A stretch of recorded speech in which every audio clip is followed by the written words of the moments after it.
were the first overall pick in the draft, Peyton Luck and Carson Palmer. And Roethlisberger was the 11th pick in the draft, but that's because everybody else missed because he should have been, you could argue. He went to Miami of Ohio. Had he gone to one of these big... Okay, because arguably he should have been the first pick in the draft. Okay, so how great do you have to be as an offensive coordinator to coach those guys? Not very great. Right. Could I do okay coaching those guys? I probably could. Right. Because they're really gifted. All four of them in their own ways are extremely gifted. So Bruce Arians, as a head football coach in this league, is 1-2 in the playoffs. Right. Obviously, Brady is 30-11 with 6 rings, 6 game-winning drives, fourth quarter and overtime in Super Bowls, played in 9, easily could have won 2 more Super Bowls, and has played 3 of the greatest AFC championship games we have ever seen, because you know what he did coming back against Jacksonville, and that was the only shot Belichick ever took at him was after that game, because he played with about 20 stitches in the palm of his throwing hand. Right. They're down 20-10 in the fourth quarter, and he brings them back with 124 yards passing, 2 touchdowns in the fourth quarter. And afterwards, Belichick's asked about the stitches, and he said, well, it wasn't exactly open heart surgery. That was the only public criticism I ever heard from Bill Belichick of Tom Brady. Right. Then, obviously, he converts the 3 straight 3rd and 10s in Kansas City. In overtime, they go down and score. Mahomes doesn't even get to touch the football. Right.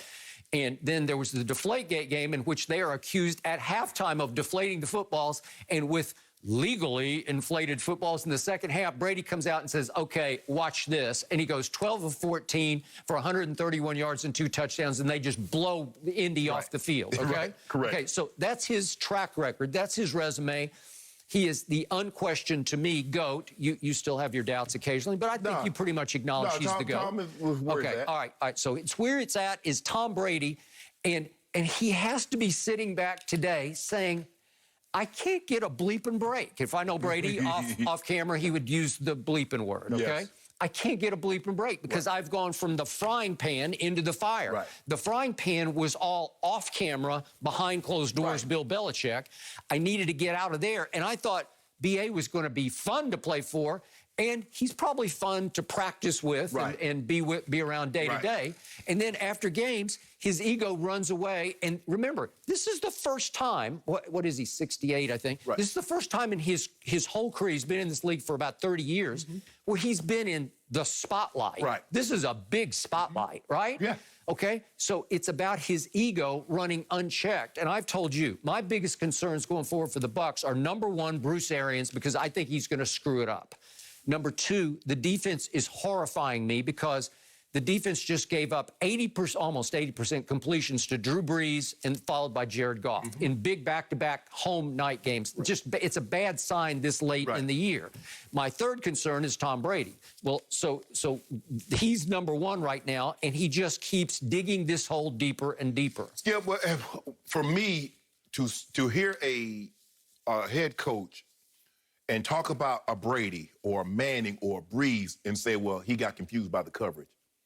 No, Tom Brady. Yeah, and he did. He went so far as to say he's getting confused by the coverage. No, Skip. Confused by the coverage? He's making some bad reads. He's not confused. Tom knows the ball to break he should have never threw.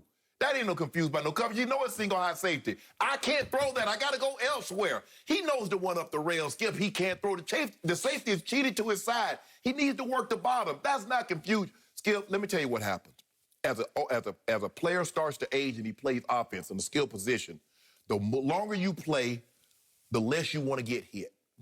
Tom is throwing where he believes, because once they started getting to him, he I got to get rid of the football. As long as you let him sit back there, Skip, he'll go 1, 2, 3, ball's gone. But when you start, he's like, I got to get rid of this ball because I don't want to get hit. That's just natural. Trust me, I don't care how great you are. As we age, them licks hurt a little more. Okay, and obviously at 43, your survival instincts are going to kick in to where you say, I'm not going to put myself in harm's way. Right. So the 3 throws that he made, 1 should have been picked, the 2 were picked. Skip, he should have never threw those balls. Okay, I got it. But here's the problem. Remember, over the last 3 years in New England, the equation was so much simpler. It's almost like doing arithmetic versus algebra, because the arithmetic was, I'm looking for Julian, and if he's not open on a little underneath option route, I'm going to flip it to James White. There's a lot of that going on where most of the plays revolved around Edelman or James White, right? And that's the thing, though, Skip. He's not looking deep to short. Everything is short to deep. Okay, got it. So now you have 2 Pro Bowl receivers, and you like the heck out of both of them. And you want both of them to get 10 targets, but you don't have the arithmetic is not working because it's turned into algebra because, wait a second, I need to get him 10, but maybe I'll get them both 7, which he usually does, right? Now Antonio needs 7. Well, how are you going to make that work when you really don't have a James White? You're trying to make Leonard Fournette James White, and he's like 240 pounds. No, he's not James White. And he's got iffy hands. Right. Like he dropped 3 balls the other night, so you lost your safety valve. But Skip, he caught the ball well last year in Jacksonville, and just all of a sudden, I don't know. He got the yips or something. I don't know. He got the yips, okay? So now Brady might have some mental yips going on because he's trying to process, oh, wait a second. My friend, my soulmate, Rob Gronkowski's here. Well, can I get him 4 targets a game? And the truth is, he's starting to fall in love with Cameron Brate because he's trustable. He's a little more athletic with better hands right now than Gronk has. Because he's gotten beat up. He's up there, okay? So he's starting to lean toward Cameron Brate, which is why he fired the ball up the seam, trying to force it into him. Gronk wasn't even in the game on that. I don't think he was. So I think he's starting to lean toward Cameron Brate. Well, how many options can a man have in his head when you're up against 2 of the best pass rushers in football, New Orleans and Rams, right? Are those 2 of the top 3? Defensive line. Those didn't come get you. Because we just saw what New Orleans did to Atlanta with 8 sacks and 2 picks. We saw what they did to Tom Brady, 2 weeks earlier. I think they got, 4 or 5 sacks on him and the Rams. And even worse, are not the defensive backfields of the Saints and the Rams up there near the top? Absolutely. Okay.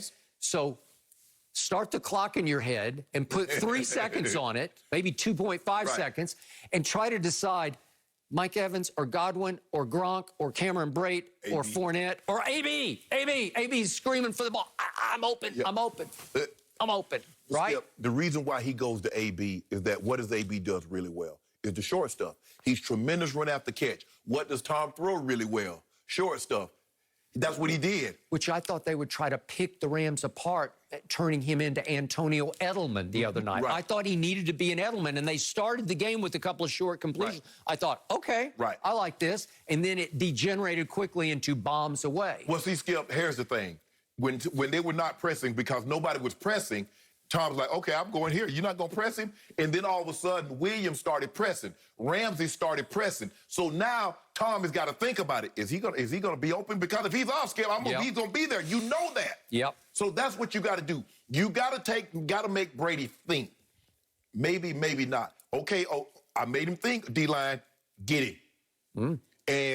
But for BA, I am surprised that BA is, not that he's being so, but I'm just saying, Skip, that we're hitting these in practice, or the guy was open. Ain't nobody ask you where the guy's open.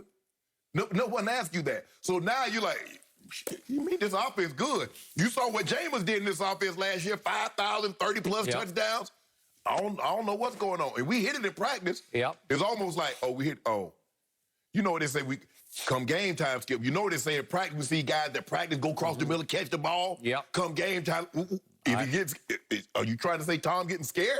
Is he getting antsy, getting skittish in the pocket? Is that what you inferring? Implying, excuse me. And no surprise here. Tom Brady now has as many interceptions this year as he had all last year in New England. Well, Skip, normally the first year, guys have very high interception total in his offense. Because, Skip, you can't help it, but if you push the ball down the field, Skip, you know what's going to happen eventually. And the amount of times that they want, and that's why, remember, Skip, when everybody was killing Godwin, or killing Jameis about that, what did Godwin say? He was the only receiver. He did. Don't put all that on Jameis. He did. All that wasn't his fault. Think about it. Tom was throwing like maybe 2 shots a game, 3 shots a game, maybe, pushing the ball down the field. Jameis was throwing 6, 7. So here's my final point about Tom Brady. To me, he is the most coachable, teachable superstar I've ever sort of closely observed. And because of that, he is non-threatening to the head coach. So I think Bruce Arians is feeling more and more emboldened, empowered, because Brady is not confrontational. His father taught him you do not challenge the head coach. You do not talk back to the head You can coach. just pull him aside and say, B.A., come on, bro. Okay, well, I don't know if he has that in him. I don't. Well, no, with that kind of, he got it in him, Skip. With that kind of fire that he displays when he gets angry at someone for messing up, or he gets really excited when things are going well. I don't know if he'll do it to the head coach. No, but Skip, I'm not saying you ain't got to confront him. You can just like, B.A., you don't have to, I get. Well, I would like to be a fly on the wall and hear that conversation. I understand. I can play better. Yep. We can all do things better. Yeah. But, you know, that's how, I mean, that's the way he probably would approach it. Now, me probably would be a whole different animal. Well, you wouldn't have lasted nearly this long. You would have had well, you would have either gone to the media with your problems with him. Well, Skip, I think the thing fight fire with fire. See, the reason why Tom was so easy to get along with Coach Belichick, because Coach Belichick got him young. So you get a guy young, Skip, you can groom him and say certain things, then it's okay. But Tom is in year 21. Yep. And Tom ain't up for this. So now you're heaping even more pressure on Tom Brady. You're scathingly critical of him. And guess what? Sunday, you have to play Patrick Mahomes and the Chiefs. Good luck with that. Well, you better get your defense right. Yeah, it's not like you got the Jets Sunday and you can say, well, we'll get healthy Sunday, right? You better talk to that defense. That's who need to get their act together. Brady, because Kansas City defense leaves a lot to be desired. Now, they don't pressure the quarterback, which could be a big, big problem for them. Remember, Derek Carr was clean on Sunday night. Yep. Yeah, I mean, worth noting, though, that Tom has won every game following a loss, so maybe the quotes are helping him, encouraging him. I mean, he's obviously hearing what his head coach has to of course. say. Take that into account. Guys, listen up. His Did wife LeBron definitely hears. already win the offseason? We will